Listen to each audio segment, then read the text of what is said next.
J'ai demandé, alors, cette année, avant, on va demander de mettre le film Friandise Trophy. Savoir jusqu'où on peut, nous, aller. Vivre quelque chose, une aventure, une véritable aventure humaine. On voit même pas les différences.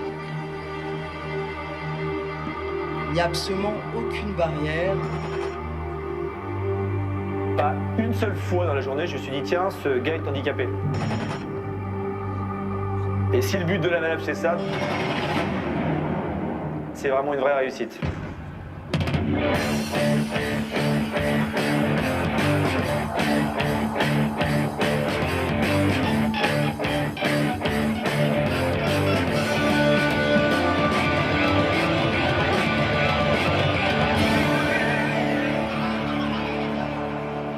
Je vous invite, Florence Baud, à venir. Merci, vous êtes l'organisatrice du Friandise Trophy,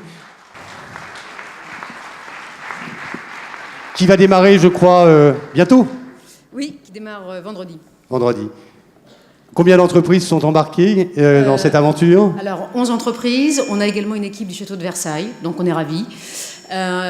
Et 22 équipes engagées. Alors, un petit mot sur l'organisation de ce Friandise Trophy. Alors, ça fait 4 ans qu'on a pour objectif on est parti d'un principe que l'expérience pouvait faire évoluer les mentalités. Et donc, pendant 8 jours, ça c'est le point d'orgue, hein, mais toute l'année, il y a une dynamique dans les entreprises, puisque c'est une dynamique inter-entreprise. Pendant 8 jours, des salariés d'entreprise vont faire équipe avec un objectif commun, de traverser la France et de rallier 800 km. Voilà. Et donc, l'idée, c'est finalement de sourire aux autres. C'est comme dans la vie de tous les jours, c'est de s'apercevoir que finalement, il y a effectivement plus de 80% de handicap invisible, ce qui est le cas sur le Friandise. Il y a, je dirais, un esprit d'équipe, de cohésion et d'entraide absolument extraordinaire. Voilà. Merci à vous. On souhaite beaucoup de succès pour cette édition. Je voudrais saluer qui nous a rejoint dans la salle Nathalie Dessay. Les trophées de l'accessibilité sont sous le haut patronage du président de la République. Le président de la République ne pouvait pas être là, mais il nous a délégué quelqu'un de son cabinet. Je vous remercie, madame, d'être avec nous ce soir. On va poursuivre. Oui, Catherine. On va continuer après. On va poursuivre. Donc cette année, on a en partenariat avec le groupe de protection sociale Humanis le plaisir de remettre un trophée coup de cœur. Et je vais appeler pour nous rejoindre sur scène Jeanne de France, directeur de la gestion des aides individuelles et des actions collectives, direction de l'action sociale, de l'ingénierie et de l'entrepreneuriat social du groupe Humanis.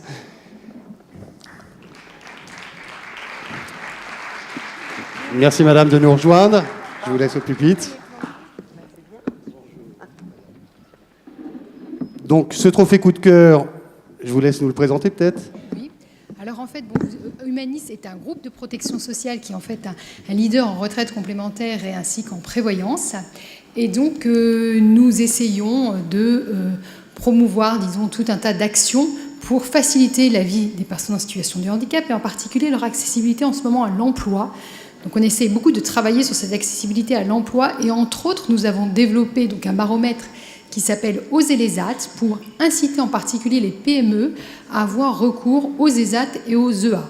Et donc c'est un petit peu dans ce prix coup de cœur, cette relation de travail qui peut exister entre une entreprise adaptée et une entreprise du secteur classique que l'on a voulu mettre en valeur. Voilà. Je vous remercie. Donc on va peut-être annoncer ce prix coup de cœur. Je vous laisse l'annoncer. Alors, ce prix coup de cœur ira à l'entreprise Baby Braise, que j'appelle donc sur scène.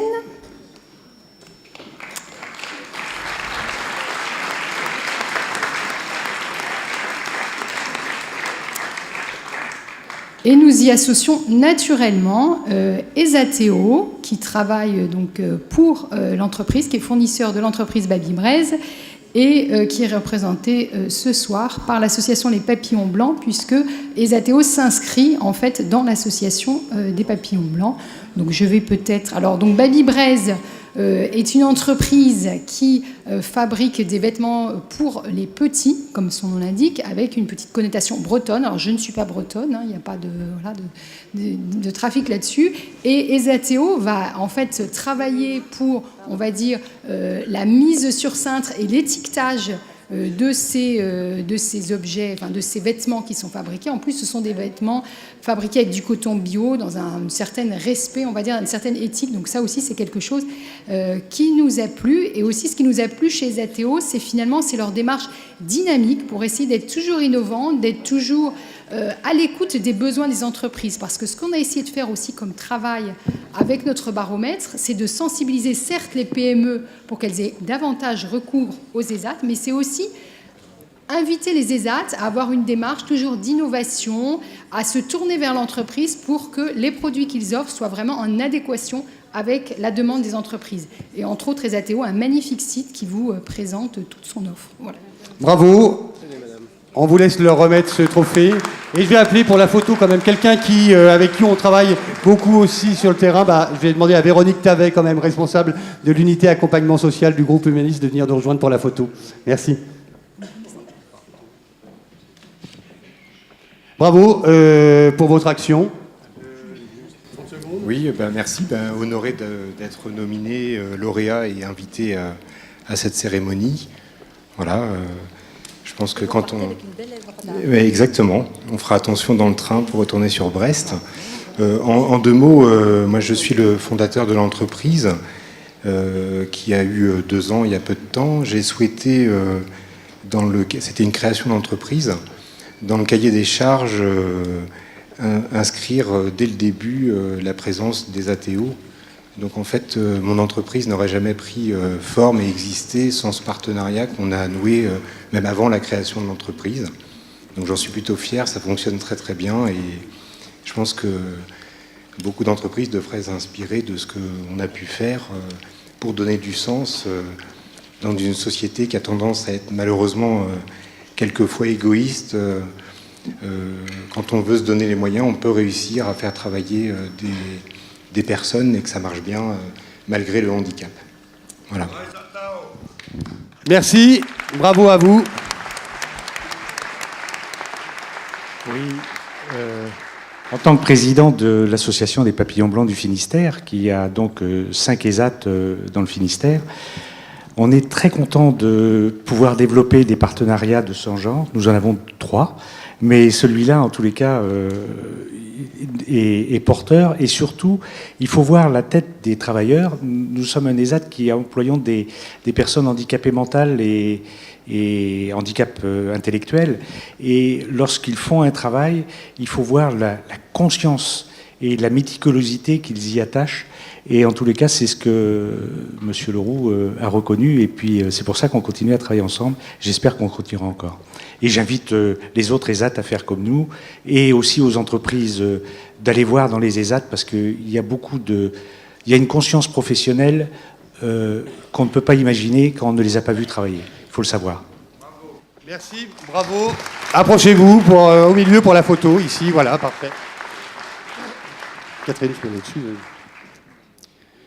Je voulais signaler aussi, parce qu'ils sont partis, j'ai pas eu le temps de le faire, vous avez été accueillis ce soir par les écoles de tourisme et puis également par l'ESAT du Busquet, des jeunes de l'ESAT du Busquet. Voilà, merci à vous.